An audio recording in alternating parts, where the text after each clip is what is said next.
Hello and welcome to the latest edition of BAIZE Watch. Now, for the past few weeks, it's been nothing but football, football, football. We're back to quench your snooker thirst for the summer. Here's what's coming up on the show. We finally pinned down world champion Mark Williams. Snooker's best impressionist Alan Taylor puts Joe Perry and Neil Robertson to the test.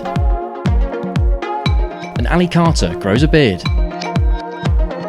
But first, as always, let's get you up to speed on all the action from this month. Now, wait, there hasn't been any snooker this month.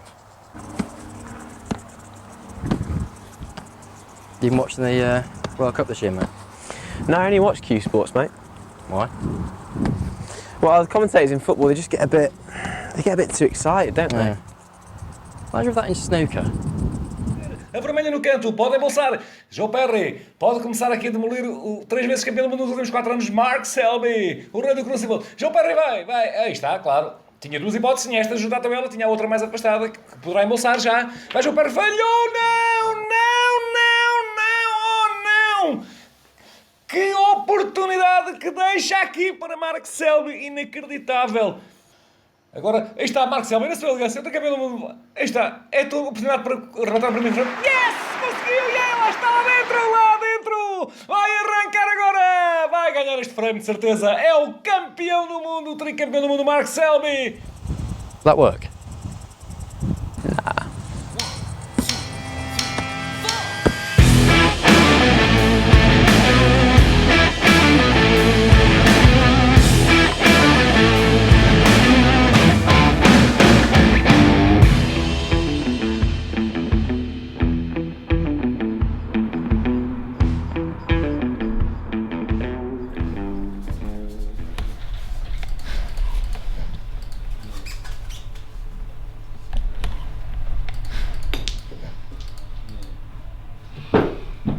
I'm going to show you how I make YouTube videos. I shoot videos here in my home studio as well as on location somewhere else. Did Mark Williams ever text you back about the filming? Yeah. Oh, what did he say?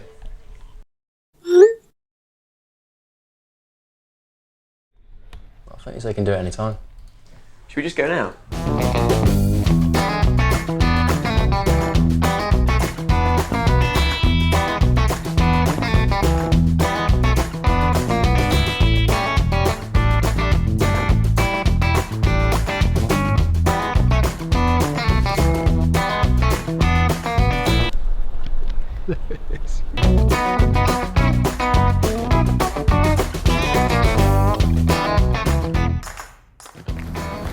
This the place?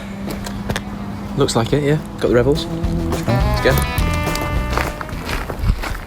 So here we are, we've come all the way to South Wales to visit Mark Williams' house here in Cwm. And we're going to see if he's inside. Hey, what the f*** are you doing on my drive? Get the f*** out of here before I phone the police on you. Mark, we've been trying to get hold of you for weeks, mate. You're going to get a fine otherwise. I can give a f***, find me if you want. What about these? I'll be down now. Well, Mark, I know they weren't quite what we were after, but we've lured you in with some revels and finally got you to do an interview with us. 2 months on since what was an incredible win at the Crucible. We've seen on social media some quite extensive celebrations. What have you been up to? Pretty much that, I think. Enjoying it, really. Every time I had a chance to have a beer or get out in the sun, I've been out there playing golf, just really enjoying what I've achieved in the last season. No, I don't know if I'm ever going to do that again, and I honestly don't care. I just make sure I'm going to enjoy this one, and certainly have. Has it kind of fully sunk in what you've achieved yet? Or? Yeah, I think so. It took probably a week or two, but when people keep coming up to you and saying well done, then you realise, I think, what I have achieved, because I think it's 15 years or something before I won it the last time, and you know, nobody could have thought really that I was ever going to win it again, and somehow I've turned all the odds around and won it, and played really good as well. Yeah, I suppose that 15-year gap's what made it such a dramatic story, really. And I know one of the things that was noted at the time was the fact that none of your children were even born when you last won one. Did that make it even more special to be able to share it with them?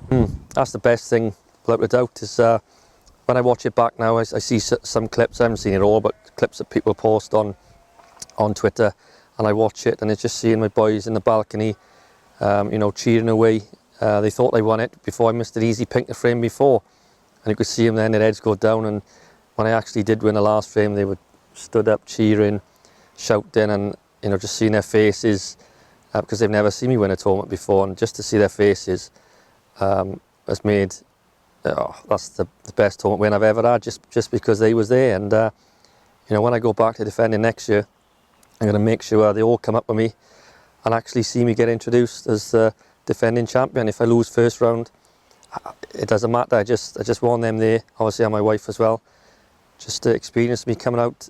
They've experienced me winning the World Championship.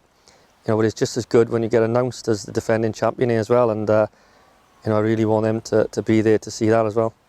You seem to keep so calm in that. I know that's something that we've always been accustomed with you doing, but were even you slightly surprised at how cool you were in those last moments? Not really, no, because some people don't believe me, but I was totally calm. There was no nerves in my body. I wasn't shaking one bit, nothing. I mean, some people go, it's rubbish, you must have been nervous, but the fact is I wasn't.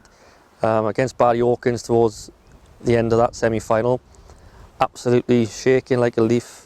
Nerves got the better of me, which I can probably count on one hand in 25 years as a pro that's ever happened. And that's not a nice feeling.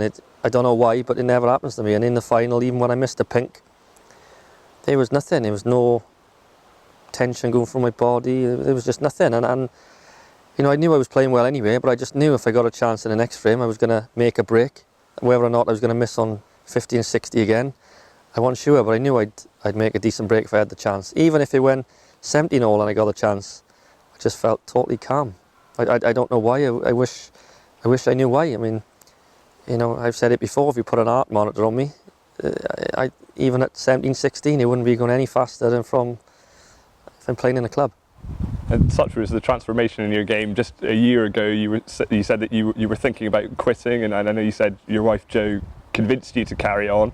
How close were you to giving up? And if it wasn't for her, do you think you would still be playing and have had that moment at the end? I think 95% no, I wouldn't be playing. She was the one who just basically whatever idea I come up with. I even mentioned about selling everything and moving abroad, but she shot me down really until the kids are old enough and to go to school. It was just basically no way she was having it, and I don't think she can stick me around for 24 hours a day. I think a few hours a day here and there is just enough for her, I think. But yeah, I think 95% if it wasn't for her, or if she actually said, yeah, I don't mind if you want to sell up or do whatever, then I'm 99% sure I would have done it. So it's such a dramatic turnaround. £898,000 you made of that. Have you managed to treat yourself to anything? Have you spent on it?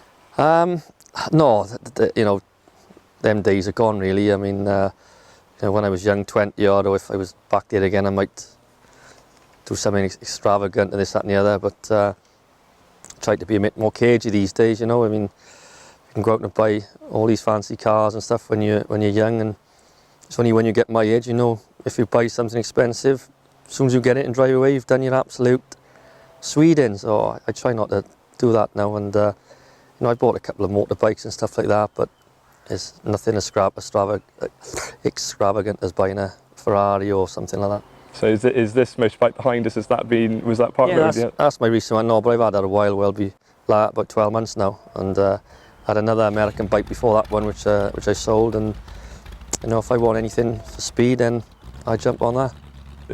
Just finally, looking at in terms of what you achieved across the season and looking ahead to next season, has that given you the hunger and the real desire to try and do more, or are you now going into this season completely relaxed? No question, I'm going into the season completely relaxed. Whether or not I can have the season this next season like I did last season, if you ask me honestly, probably not, because I got the quarterfinals of almost every tournament, semi-finals, 4 wins. It was just an unbelievable season to have at 43 years of age. That's the only kind of seasons I was having back in my early 20s, when you're just coming through. But I'm gonna try my guts out. I'm still working with Steve Feeney as well, so he's gonna push me as well and make sure I stay on the ball. Whether or not I can have I don't know. If I can win one tournament, it'd be amazing. But like I said, if I don't win another one, I'm more than happy than what I've achieved, and I think I'll just enjoy this last World Championship win. I think forever. Well, Mark, thanks very much for finally giving in to our pestering, and no, cheers for your time. Thank you. Is that even? It is. Pest.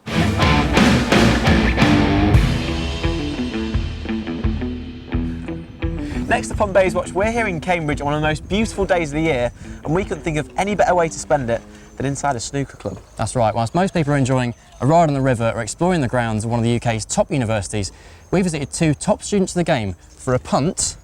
Our latest BAIZE Watch challenge. Just try and like Try mix and it up, be Neil. fair. Just be yeah, fair. yeah, Don't be just keep fair. pressing the button. Yeah. All right. So And that applies to you too. That's you. Seb didn't, not me. I've never said that. Having a shower in the bath. So I hate it. I hate going to a hotel room and the shower's in the bath. Where's that come from though? No, it should be a proper shower cubicle. Hi Joe, hi Neil. You know me for doing a few impressions around the tour. So we're going to try and do a few boys off the circuit, play a little game, see if you can guess, and may the best man win.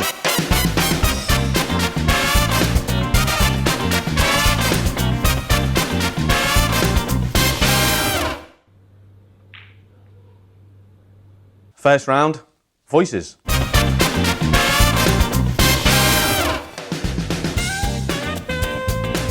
Played at the World Championship Joe Swale. one year, and I remember I was playing a shot red on the green, and I was playing down for about a red, just about the pink, and somebody in the crowd, he came in with a pint, and I thought, Jesus, that was more interesting to me. Sure, anyway. Well, lads, of course, I'm Joe Swale. Sorry, I thought that was a new one. Sorry, I thought it was a new one. Told you cheat. See when Graham Dot. Wait, was Joe's before? Yeah, miles before. Miles before. I won the World Championship there. See, I remember about the first 2, 3, or maybe 4 frames. I think we went in the interval 2-2 and I felt okay. Came out and obviously the match went on there. I scored heavy and safety was good. Absolutely brilliant. Of course, that was Graham Dot. You've heard me do that one before. Oh, he did, Oh, he did. Alan That's a McManus? striper. Oh, gee, he's missed it. Oh, he did. That was a cinch. Of course, that was Alan McManus. Was it? Hello. Yeah, I thought I was ready for the game at 14, really. It's Ronnie, Neil. Is it? You know, playing 2-2. quick. I remember when I I was going to say that, and then I heard him for about you another just keep pressing the second. button. You I keep heard him for cheating. another second. I thought, no, that can't be was a right. really fast player, and I slide him down. And now I slide him down and I won. Isn't he missing a bit of the... Oh, mate. Oh, mate. Oh, that's an awkward one, boys. It was a young Ronnie. Well, I used to play the game of snooker.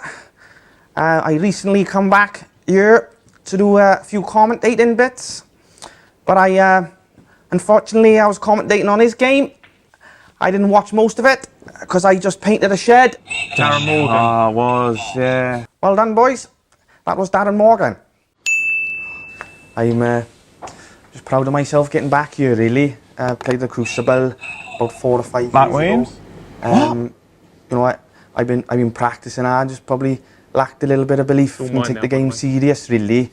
That is Big RD. Big Ryan. A good team around me. No, can't be.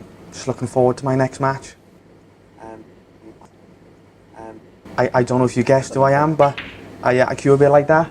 Yeah, Jamie no, Jones. that's... Jamie Jones? More like Ryan Day.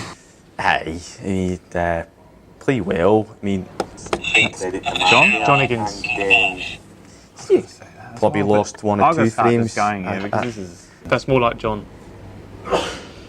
John Higgins. I think I play well. Oh, it's Judd. That's what the buzzer's for. You press the Well, buzzer, yeah, you get push to You know, to be in another final is good, and you know I think if I can win, I might smile. I think he does Judd well. I think you got that one. It was Judd Trump. That was a good one. Play well, yeah? Yang Wenbo. You knew it. No, I see his face impression. Hard game, yeah. Player too good shot, yeah. Too much pressure. Try to come on. Try to take off, yeah. Too much pressure. Hard game, yeah. Come on. One ball, yeah. One ball. So lads, that's the end of the voices round. And in the words of Dennis Taylor, it's a shame there has to be a winner and a loser. So the gentleman and the thunder from down under, well done to both players. Okay boys, well done. That was round one, and then this is round two. We're going to go for the mannerisms now. Let's see if actions do speak louder than words. Hope it goes well.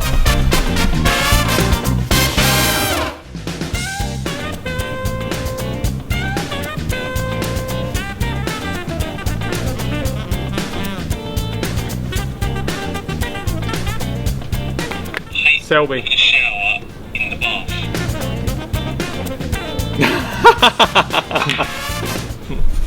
The world number one, Mark Selby.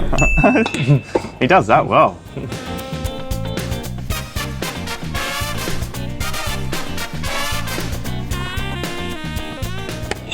Having a shower John Higgins. in the bath. Really? I don't know if you got that, but that was the Wizard of Wishaw, John Higgins. Got it, That was a very Thank you. good spot.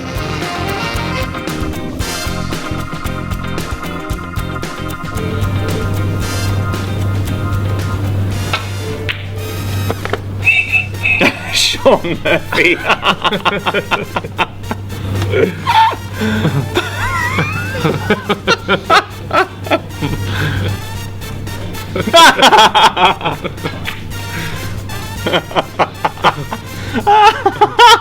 Look at this. That is actually really good.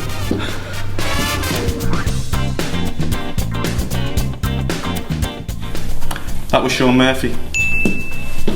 Really good. It's more like Sean than Sean.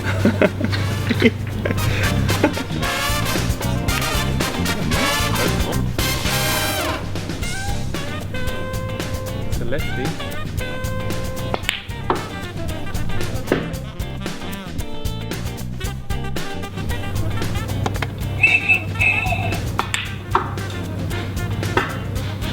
Come on. Time's up. I can't get enough. That was the big AB, Alfie Burden. What was that? Snooker players. Ebden. Ebden, no, I got it No, you first. didn't. I pressed You it didn't. first. No, you didn't. I pressed it first. You done it to me in the first round. Ebden. Finger power! I would have got that. That was the Force, Peter Ebden.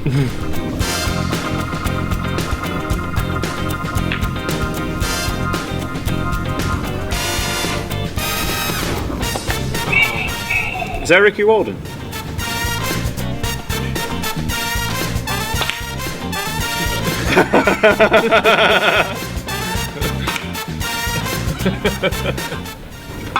Good tongue. That was Ricky Walden. But Rick, I probably owe you an apology.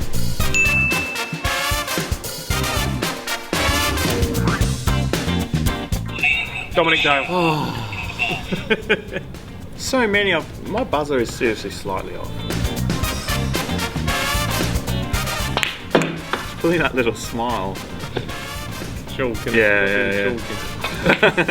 That was the spaceman himself, Dominic Dale.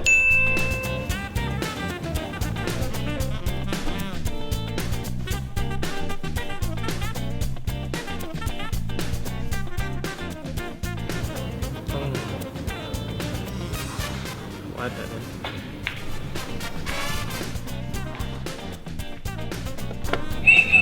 Anthony Hamilton. Can't get it out. Just 1 minute.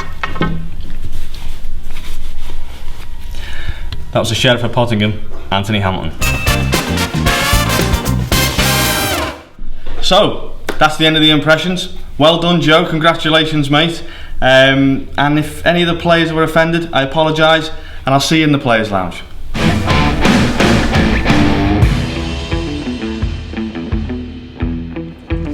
Now, I know our players aren't shy of a challenge here on BAIZE Watch, but it's been a while since we put them to the test on the show. China's Zhang Yanda won our Blue Ball Challenge earlier in the series, but we've got something new for you. It's not new, mate. The guys before us did this on YouTube years ago. Oh, yeah. Oh, they won't remember that. 10 reds on the table, 1 minute to pot them.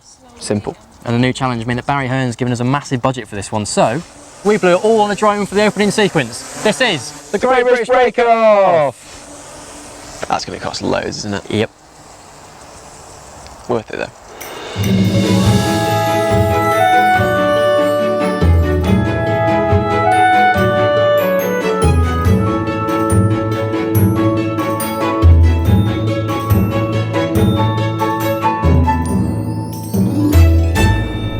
Hi, my name's Ali Carter and I'm about to take part in the Great British Break Off.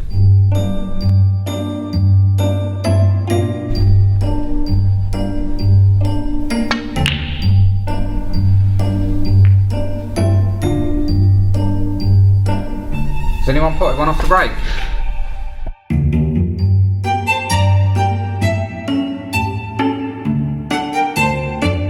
Right, okay, so timer starts what now?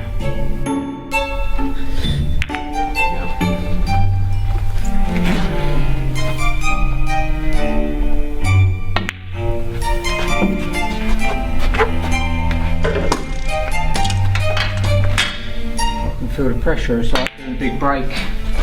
Yeah, here's a couple.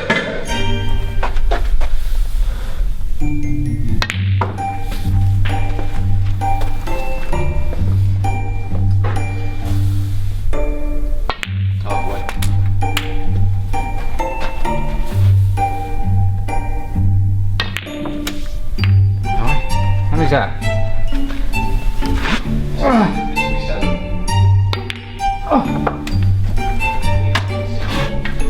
They're allowed? They're all 10. 5 seconds. Oh! That wasn't a bad effort, was it? And that's it for this month. Coming up at the end of July, we've got the start of the new season with the Kaspersky Riga Masters live on Eurosport from Latvia. I hope you've enjoyed episode 5. See you next time.